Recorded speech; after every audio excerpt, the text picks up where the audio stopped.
Route 66, Route 66. We'll drive around the classic cars, pick up chicks and biker bars. It doesn't matter where we are, as long as we're on Route 66, Route 66. Okay, Insane Sam here. This is part 2 of the second leg of your 4th day out on Route 66. This leg of your trip's going to take you through some of the most beautiful parts of Route 66. But before we get going, let's make sure you have good directions. You don't want to get lost. Go to route66mc.com, go to the right-hand column on the home screen and find Get Directions. Put Tulsa in the Leaving From box and Oklahoma City in the Heading To box and click on Get Directions. Then turn-by-turn directions between those two towns are going to pop up. Okay, let's hit the road. I left you off on 11th Street in Tulsa. Getting through Tulsa is pretty easy, but be sure to follow my directions instead of following the Route 66 signs you'll see. Some of those signs are for different alignments of Route 66 than the one you're taking, and if you follow the signs, you're going to get lost. Route 66 exits Tulsa to the town of Red Fork over the Arkansas River. The original 11th Street Bridge is now called the Cyrus Avery Memorial Bridge, and it opened in 1915 and was part of Route 66 until it was bypassed in 1978 by the new bridge that you're going to be on. You can see the old bridge over there to your right. Route 66 Park is being constructed by the cities of Tulsa and Red Fork. It features the Frisco Meteor locomotive, which is so big you can almost feel the power it must have had. There's a giant oil derrick also nearby. You're going to go by Ollie's Station Restaurant. It has model trains going around in the ceiling. Then you're going to go through Oakhurst and Bowdoin. This isn't a pretty ride, but at least there aren't many stop signs and there's not much traffic. Sapulpa is the first town of note on this leg of your trip today. It hosts the Route 66 blowout each year in early June. Sepulpa has a Trolly Museum and a 1921 bridge with a brick surface that goes over Rock Creek. The next town is Kellyville, which hosts its Heritage Days Rodeo each June. You'll pass through here in the blink of an eye, but keep a lookout for an antique shop on your right that has a boat sticking out of the front of the building. Also check out the Creek County Speedway and rodeo, and there's a rodeo arena nearby there. Barstow is the headquarters of the Route 66 rallies that are held every year in Milfay, Oklahoma. You'll see their building out there. When you're leaving Barstow on Rowland Street, look to your left into the Chrysler dealer lot. You're going to see a giant painted purple penguin. Depew is a tiny little town that's going to be off to your left. You have to take a loop to get up there.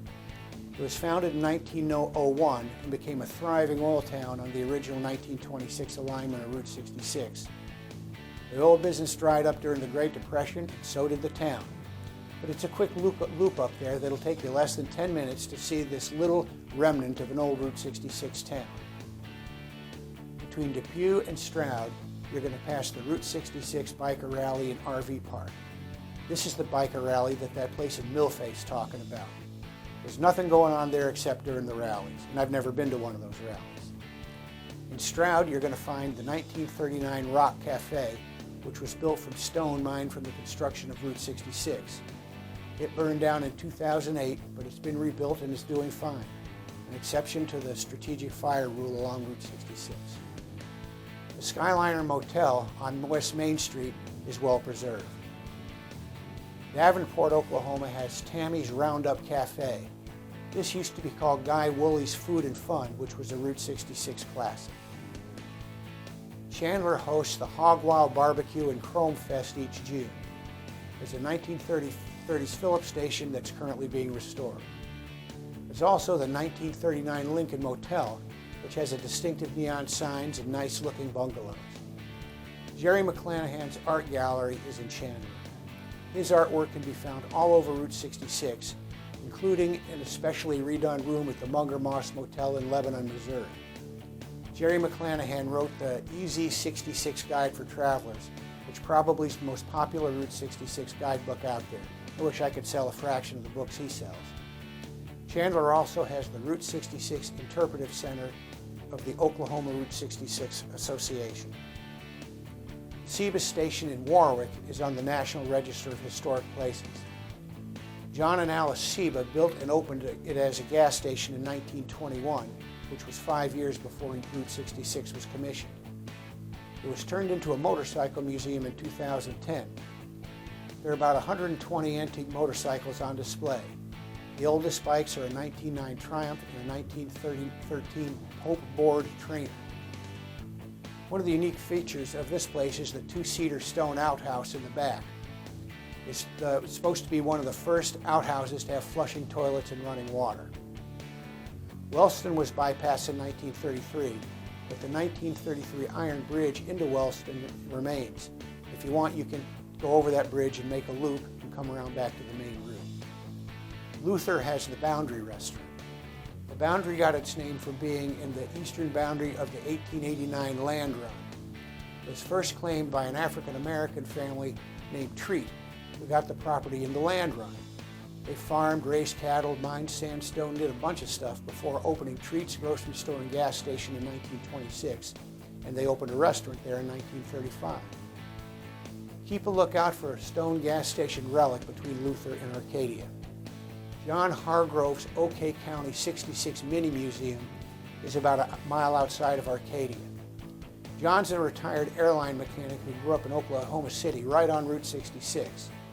After he retired, he started building replicas of well-known Route 66 attractions like the Twin Arrows, the Blue Whale, the Wigwam Motels, and the Cadillac Ranch. Arcadia also has the restored 1898 round barn. There's a good Route 66 exhibit and gift shop. Also, you can buy a commemorative brick that they'll engrave and put out on their walkway. The proceeds go to upkeep the barn. I bought one over 20 years ago, and it's kind of fun to go back and find it from time to time. Around the corner from the round barn, you can find the 1917 two-ton drugstore building at 201 North Main Street. This place is on the National Register of Historic Places. It originally housed the First State Bank of Arcadia. By 1919, the bank sold the building to Thomas Touton, who operated a drugstore there until 1934, and his wife continued in that business until 1941. The building currently houses an antiques place that was for sale the last time I went by. Pops is a popular Oklahoma City destination. It has the website route66.com. It's a gas station and roadside restaurant that has a giant wire sculpture of a soda pop bottle. This place has hundreds of different kinds of soda, but I couldn't find birch beer, which is a big thing in the New England town where I grew up. Edmond, Oklahoma is commercial and doesn't have the Route 66 flavor of some of the towns east of there, but it has the Harley-Davidson World Shop. Now we have to go through Oklahoma City. It always takes longer than I'd like, but there are a few cool Route 66 attractions and lots of old Route 66 era architecture. At 742 West Britain Road, you're going to find the 1934 Owl Court. It's going to be on your left, and it's hard to see, but it's one of the best Route 66 sites in Oklahoma City. This place currently is being restored as a commercial center, and the old bungalows are going to house businesses. The Western Trails Trading Post is a cool old structure that's going to be on your left as soon as you get on Western Avenue. It's been closed for a while, but it still is a good photo op. We're also going to pass the Will Rogers Theater on Western Avenue. Just after you get off of Western Avenue and turn onto 23rd Street, look hard to your right to see the Brahms giant milk bottle. It sits atop a 350 square foot building constructed in 1930 to house Milk Bottle Grocery. Okay, this is the end of the second leg of your fourth day on Route 66.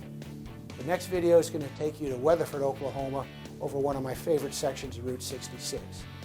But before you go to the next video, hit the subscriber button and you'll get notifications of when I post new videos, and you're going to get information that you might otherwise miss. Also, if you leave your comments on this video, I'll do my best to respond to them. Insane Sam out.